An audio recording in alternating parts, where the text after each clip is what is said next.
창세기 6장 11절에서 22절 말씀입니다. 그때에 온 땅이 하나님 앞에 부패하여 포악함이 땅에 가득한지라. 하나님이 보신즉 땅이 부패하였으니 이는 땅에서 모든 혈육 있는 자의 행위가 부패함이었더라. 하나님이 노아에게 이르시되 모든 혈육 있는 자의 포악함이 땅에 가득함으로 그 끝날이 내 앞에 이르렀으니 내가 그들을 땅과 함께 멸하리라. 너는 고페르 나무로 너를 위하여 방주를 만들되 그 안에 칸들을 막고 역청을 그 안팎에 칠하라. 내가 만들 방주는 이러하니 그 길이는 300규빗, 너비는 50규빗, 높이는 30규빗이라. 거기에 창을 내되 위에서부터 한 규빗에 내고 그 문은 옆으로 내고 상중하 3층으로 할지니라. 내가 홍수를 땅에 일으켜 무릇 생명의 기운이 있는 모든 육체를 천하에서 멸절하리니 땅에 있는 것들이 다 죽으리라. 그러나 너와는 내가 내 언약을 세우리니 너는 내 아들들과 내 아내와 내 며느리들과 함께 그 방주로 들어가고 혈육 있는 모든 생물을 너는 각기 암수 한 쌍씩 방주로 이끌어들여 너와 함께 생명을 보존하게 하되 새가 그 종류대로 가축이 그 종류대로 땅에 기는 모든 것이 그 종류대로 각기 둘씩 내게로 나오리니 그 생명을 보존하게 하라. 너는 먹을 모든 양식을 내게로 가져다가 저축하라. 이것이 너와 그들의 먹을 것이 되리라. 노아가 그와 같이 하여 하나님이 자기에게 명하신 대로 다 준행하였더라. 아멘. 하나님께서 창세기 6장 7절을 보니까 하나님께서 창조한 사람을 땅에서 쓸어버리시겠다고 말씀을 하십니다. 이유는 이랬죠. 사람들이 너무나 악해졌어요. 너무나 악해지고 악한 것만 생각을 하고 생각하는 모든 것이 다 악했다고 합니다. 그래서 세상이 죄악으로 가득했기 때문에 하나님께서 땅과 사람을 다 쓸어버리시겠다고 말씀을 하셨는데, 여기서 쓸어버리신다고 말씀하셨다는 것은 사람과 땅을 다 멸망시키신다는 의미는 아닙니다. 그냥 멸망시켜가지고 그냥 다 버리겠다. 그냥 앞으로 이제 사람도 사용하지 않고 이 세상도 쓰지 않고 그냥 너무 오염됐기 때문에 그냥 다 버리겠다. 이런 뜻이 아닙니다. 어저께도 말씀드렸지만 쓸어버리신다고 말씀을 하신 것은 다시 리셋 하신다는 것입니다. 리셋을 하여서 새로 세상을 시작하는데 그 일을 시작할 사람들과 동물들을 보존하신다는 의미가 있습니다. 그래가지고 하나님께서는 노아와 그의 가족을 선택하셔가지고 리셋되는 세상에서 새로운 삶을 시작할 수 있도록 기회를 주시는데요. 어떻게 보면은 노아가 새로운 아담이 되는 것입니다. 새로운 세상을 하나님께서 리셋해서 시작하실 때 그 세상을 시작하는 사람을 이제 노아와 그의 가족으로 하나님께서 선택을 하신 것입니다. 또한 그들과 함께 모든 생물을 한 쌍씩 보존하신 것을 우리가 성경을 통해서 보는데요. 이 사람들을 이제 구원하는 하나님의 선택하신 방법이 무엇이었는가? 그것이 바로 방주가 되는 것입니다. 그래서 그 내용을 우리가 보도록 하겠는데요. 노아의 때는 어떠한 때였는가? 세상이 11절을 보시면은 세상이 하나님 보시기에 너무나 부패했던 것입니다. 사람들 보기에는 아무렇지 않았을 수도 있습니다. 이게 어때서? 이렇게 사는 게 어때서? 이 세상이 어때서? 우리가 어때서? 라고 사람들이 생각을 했을 수가 있지만은 하나님 보시기에 너무나 부패했던 것이에요. 하나님이 계획하셨던 것, 하나님이 원하시는 것을 멀리 떠나서 하고 있지 않았던 것을 우리가 생각을 할 수가 있습니다. 그리고 11절을 한번 보기를 원하는데요. 11절 보니까 그때 온 땅이 하나님 앞에서 하나님 눈에 부패하였고 포악함이 땅에 가득했다. 세상이 포악해지는데, 세상이 부패하는데 포악함이 가득했다는 것입니다. 포악함이라는 것은 폭력을 의미합니다. 폭력이 난무했다는 것입니다. 사람들은 우리들이 성령 충만하지 않을 때 죄악에 머무르게 됩니다. 모를 때도 있지만은 성령 충만하지 않을 때 나도 모르는 사이에 우리가 죄악에 머무를 수가 있는데, 그럴 때 어떤 성향이 일어나냐면은 폭력적으로 사람들이 변할 수가 있습니다. 다툴 수가 있게 됩니다.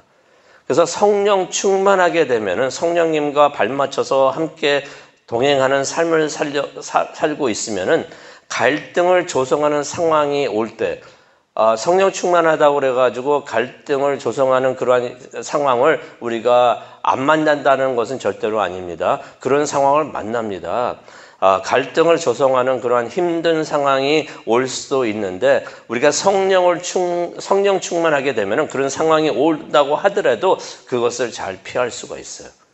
피한다는 것은 무엇을 의미합니까? 그런 상황이 다툼으로 이어질 수가 있는데 다투는 것을 피할 수가 있다는 것입니다. 근데 우리가 조심하지 않으면, 성령 충만하지 않으면 그러한 갈등이 오는 상황을 어떻게 하게 됩니까? 그 갈등이 다툼이 되게끔 또 우리가 그대로 이어질 수가 있고, 또 싸움이나 폭력이 이어질 수가 있는데, 바로 노아 때 그런 일이 있었다는 것입니다. 하나님과 함께 동행하지 않는 삶을 사니까 세상이 부패해집니다. 죄가 많아집니다. 그런 상황에서 폭력이 난무했다. 서로 간에 싸움도 많았고, 다툼도 많았고, 갈등도 많았고, 폭력도 많았고, 그런 일이 많이 일어나고 있었다고 11절에 기록을 하고 있습니다.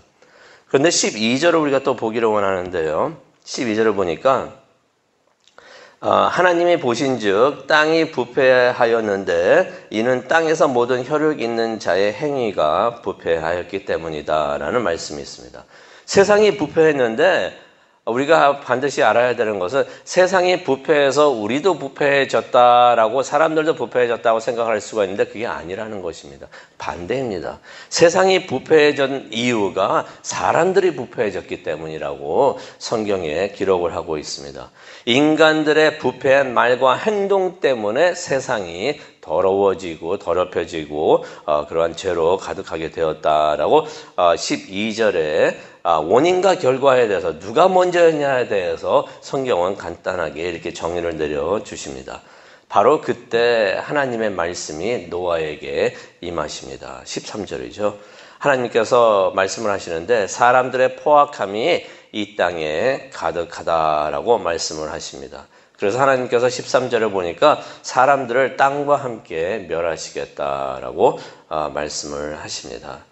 멸하시겠다 하시는 것은 제가 좀 전에도 말씀을 드렸지만은 이것은 땅과 사람을 다시 살리겠다고 하시는 하나님의 계획이 됩니다. 그래서 그 계획을 우리가 14절에 볼 수가 있는데, 진짜 하나님께서 멸하시고 그냥 갖다 버리시겠다고 하시면은 방주를 만들 필요가 없죠. 근데 하나님께서는 멸하시겠다고 하시면서 14절을 보니까 너는 너를 위하여 방주를 만들고 너를 구원하시겠다라고 말씀을 하시는 것입니다. 이 땅을 새롭게 하시겠다고 말씀을 하시는 것입니다. 그것을 위해서 방주, 구원하는 방법으로 방주를 사용하시겠다고 말씀을 하시면서 그 방주를 만들라라고 노아에게 말씀을 하시는 것입니다. 이 방주는 어떻게 생겼는가 성경에 나오는데요. 잣나무로 만듭니다. 잣나무로 만들고 고페르나무, 이 잣나무를 의미를 하는데 잣나무를 만들고 안팎으로 역청을 칠하라라고서 14절에 말씀을 하십니다. 물이 방수 처리해 주시는 거죠. 이제 물이 들어오지 않게. 그리고 길이는 135m 정도가 됩니다. 머릿속에 한번 그려보시기 바랍니다. 길이가 135m, 너비는 22.5m 정도, 23m 정도 되고요. 높이는 13.6m 정도가 된다고 15절에 기록이 되어 있습니다. 근데 배에 지붕이 있습니다. 보통 배에 지붕이 없죠. 근데 배에 지붕이 있습니다. 지붕이 있으니까 파도가 쳐가지고 물이 뱃속에 들어올 수가 없어요. 그렇죠? 지붕이 있고, 그 다음에 방주 옆쪽에 출입문이 있고, 이제 짐승들이나 그 짐승들에 들어갔다 나와야 되니까 출입문이 필요합니다. 그래서 방주 옆쪽에 출입문이 있고, 배가 3층이었다라는 말씀이 16절에 나와 있습니다. 이 방주를 보면요, 분명히 이게 배긴 배인데, 항해를 위한 배가 아니구나 하는 것을 깨닫게 됩니다. 배가 그냥 물 위에 떠 있는 것이 목적인 것이에요. 물이 막 쏟아지고 막 그래도 그냥 가라앉지 않고 물 위에 떠 있는 것이 목적인 배를 하나님께서 만들게 하셨던 것입니다. 배가 있는데 지붕까지 있으니 어떻게 보면 큰 상자 같은 것을 하나님께서 만들게 하셨던 것이에요. 그래서 15절을 보면 하나님께서는 노아에게 이러한 방주를 만들라고 하시는데요. 노아의 삶의 목적이 무엇이었는가? 우리 각자에게도 하나님께서 삶의 목적을 주십니다. 그 목적을 이루게끔 하시고 그 목적을 이루는 것이 우리의 사명이 되는데 노아의 삶의 목적은 무엇이었는가? 방주를 만드는 것이었습니다. 방주 만드는 사역을 받고서 그것을 위해서 부르심을 받았던 것입니다. 노아가 그 일을 잘 충성되게 잘 이루었죠. 그러면서 이제 하나님께서 하나님의 계획을 알려주십니다. 17절을 보니까 곧 땅에 홍수를 일으키겠다라고 말씀을 하십니다. 그런데 이 하나님의 말씀이 무척이나 생소하게 들렸을 것이에요. 홍수라고 하면은, 우리 홍수라고 생각하면 지금 한국에서 지금 홍수 막 나고 있는데, 머릿속에 그 모습이 들어오잖아요. 홍수라고 하면은, 비가 막 내려가지고, 이게 하수구에 빠지잖아. 물이 막 차고 넘치는 거, 이걸 홍수라고 하구나라고 우리가 생각을 할 수가 있는데, 노아는 물론이고 그때의 사람들에게는 홍수라고 하는 것은 도대체 머릿속에 그려지지 않았을 것이다 라고 생각이 듭니다. 왜 그렇습니까? 지금까지 비라는 것이 온 적이 없어요.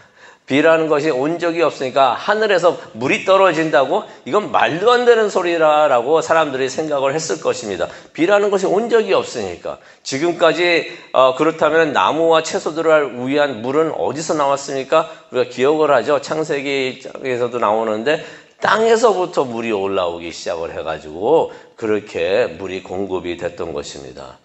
평생 비라는 것이 온 적이 없으니까 무지개가 떠본 적이 없는 것이에요. 무지개가 떠본 적이 없다는 것은 비가 한 번도 오지 않았다는 것이죠. 그래서 비라는 것을 본 적이 없는데 홍수가 온다니, 사람들 머릿속에 이게 도대체 이게 그려지지가 않았을 것입니다. 그래서 어떻게 보면 세상 사람들이 이 말을 믿지 않았던 것이 이해도 됩니다. 평생 동안 본 적이 없는 것이 이루어진다고 하니까 이게 무슨 말인가 하면서 그렇게 믿지 않았던 것이 이해가 되는데, 그러면서 또 우리가 생각되는 것이 노아 이 사람이 대단한 사람이었구나. 이렇게 사람들이 본 적도 없어가지고 저 도저히 믿을 수 없는 것을 노아는 믿었던 것이에요. 하나님께서 말씀을 하시니까 그대로 믿었던 것입니다. 그러니 노아가 이 사람이 대단한 사람이구나. 믿음의 거인이구나. 보통 사람이 아니구나. 그래서 히브리서 11장에도 보면은 노아를 믿음으로 방주를 만들고 그렇게 했다. 믿음의 사람인 것을 우리가 볼 수가 있는데요. 하나님의 계획은 무엇이었습니까? 홍수로 땅의 모든 육체를 심판하시는 것. 17절에 나오죠. 그렇게 심판하시는 것이 하나님의 계획이셨던 것입니다. 그러면서 이제 18절을 보게 되면 하나님께서 노아와 언약을 세우시는 것을 보게 되는데요. 18절을 보시면은 그러나 너와는 내가 내 언약을 세우리니 라는 말씀을 하십니다. 언약이라는 것은 약속이란 말이 되겠죠. 그런데 이 언약이란 단어가 성경에 이때 처음 나옵니다. 이때 창세기를 보다 보니까 처음 사용되는 단어와 그러한 컨셉 같은 것이 많이 나오는데 언약도 이때 그 단어가 처음 성경에 사용이 됩니다. 약속이라는 의미가 되는데 하나님께서 노아에게 주신 약속이라는 것입니다. 약속이라는 것은 계약서와도 같습니다. 하나님의 서명이 들어간 계약서를 이때 노아가 하나님으로부터 받았는데요. 그 계약서의 내용, 그 약속의 내용은 무엇이었는가? 18절을 보면은 하나님께서 노아와 노아의 가축들을 또 방주로 구원하시겠다.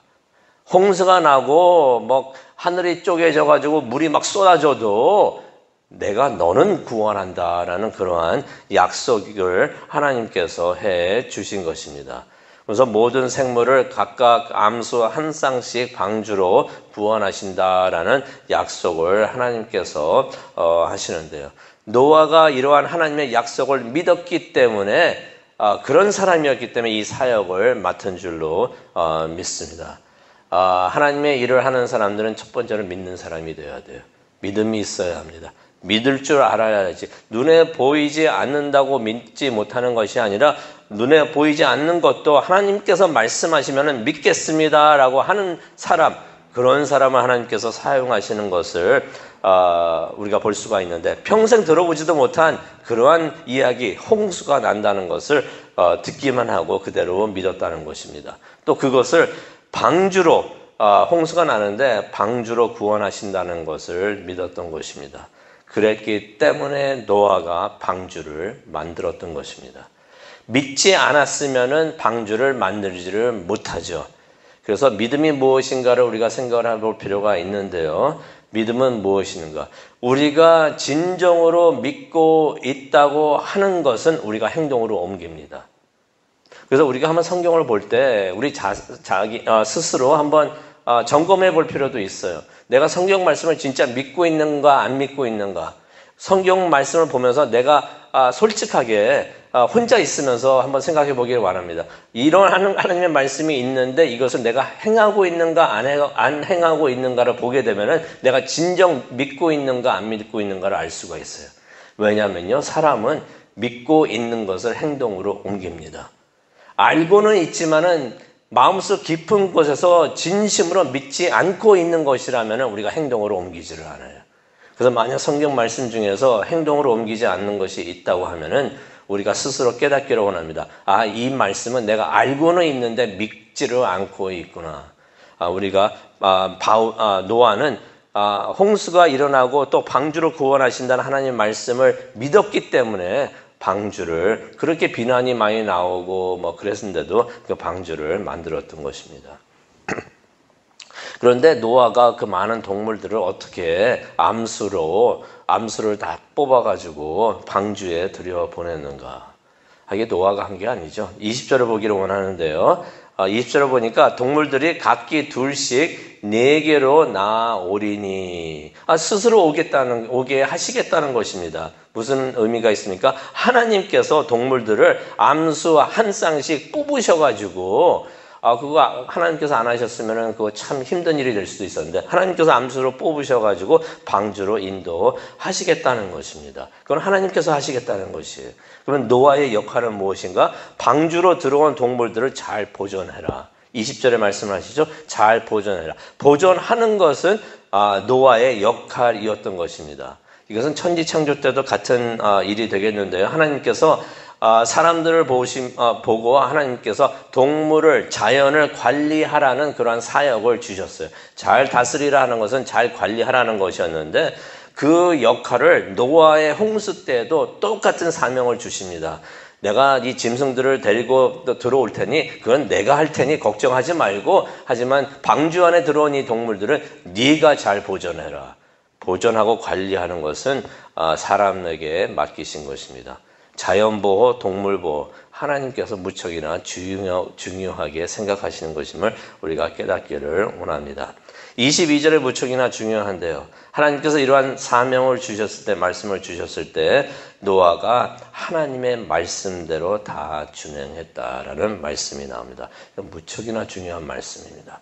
말씀을 듣고서 내가 편하게 생각하는 것, 내가 기분 좋게 생각하는 것은 하고 아닌 것은 안 하고 하는 것이 아니라 하나님 말씀대로 다가 참 중요해요. 다에다 동그라미 치시기 바랍니다. 다 준행하였다. 골라서 준행한 게 아니라 다 준행하였다.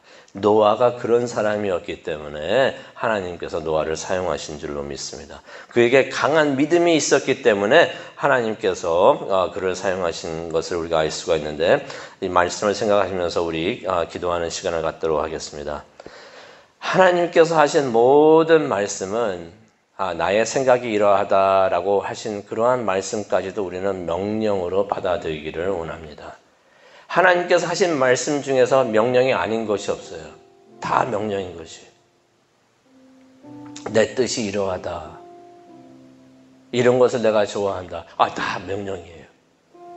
그렇게 말씀해 주시고 하나님의 뜻을 우리에게 밝혀주실 때 우리가 다 그것을 명령으로 받아들이기를 원합니다. 하나님한테 가서 하나님 이것도 명령입니까? 이거 내가 해야 될까요? 안 해야 될까요? 물어보는 것이 아니라 하나님의 뜻을 밝혀주시면은 다 명령인 줄 알고 다 우리가 준행하기를 원합니다. 우리가 하나님의 뜻을 아는 것에서 멈추지 않고 그 뜻을 따르고 준행하는 노아와 같은 사람이 되기를 간절히 축원합니다. 기도하시겠습니다. 하나님, 오늘 내용을 보면서 노아를 다시 바라봅니다. 대단한 사람이었습니다. 믿음의 거인이었습니다. 노아의 이야기를 기록해 두시면서 우리도 노아와 같이 믿음을 가지고 하나님의 말씀을 순종하고 따르라고 또 그렇게 도전을 주시니 감사합니다. 하나님, 그것이 힘들 수가 있지만은 우리에게 성령님을 보내주셔서 성령 충만하여서 하나님 말씀대로 살아가는 하나님의 백성, 하나님의 자녀 될 수 있도록 하나님 인도하여 주시옵소서. 그것을 위해서 지금 기도하기를 원합니다. 기도하는 이 순간 하나님께서 오셔서 인도하여 주시옵소서. 감사합니다. 예수님의 이름으로 기도합니다. 아멘.